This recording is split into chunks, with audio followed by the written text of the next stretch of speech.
কেমন আছো সকলে? আজকে আবারও চলে এসেছি আর একটা মটরশুঁটির নতুন রেসিপি নিয়ে।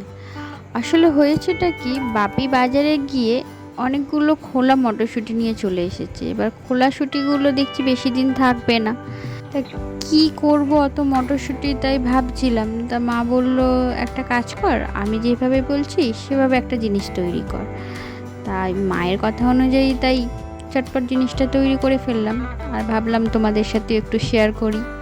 যেহেতু খোলা মটরশুঁটি, তাই আমি একটু অল্প করে নুন দিয়ে ভাপিয়ে জলটাকে ফেলে দিয়ে এবার মিক্সার জারেতে মটরশুঁটি, 4টে শুকনো লঙ্কা, একটা বাতাসা, 1 চামচের মতো মৌরি দিয়ে বেশ করে ভালো করে পেস্ট করে নিয়েছি। একটু জল দিয়েছি পেস্টটা একটু ঠিকঠাক মতো হওয়ার জন্য।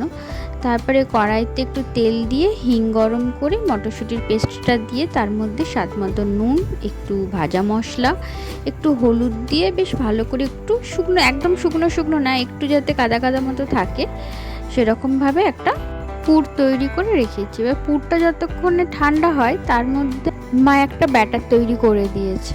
আর এই ব্যাটারটার মধ্যে 1 কাপের মতো আটা আর 1/2 কাপ মতো সুজি, তার মধ্যে নুন, মিষ্টি আর একটু খাবার সোডা আর পরিমাণ মতো জল দিয়ে গুলে 10 থেকে 20 মিনিটের মতো ঢাকা দিয়ে রেখেছিলাম।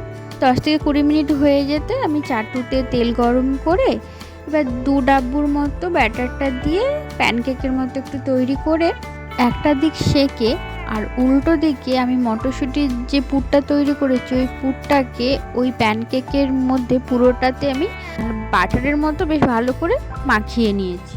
এবার ওপর থেকে একটু তেল ব্রাশ করে ওটাকেও ভালো করে সেঁকে নিয়ে তারপরে একটা আলুর পুর তৈরি করেছিলাম, মানে বেশি কিছু না, যেমন আলুর চপ তৈরি করে একটু ভাজা লঙ্কা, একটু আদা আর একটু নুন, এইসব দিয়ে একটু ভাজা মশলা এইসব দিয়ে একটা আলুর চোখা মতো তৈরি করেছিলাম। ওইটাকে একটু লম্বা করে ভেতরে দিয়ে পাটিসাপটার মতো রোল করে দিয়েছি, দিয়ে 2 পিঠ ভালো করে ভেজে আর তুলে নিয়েছি।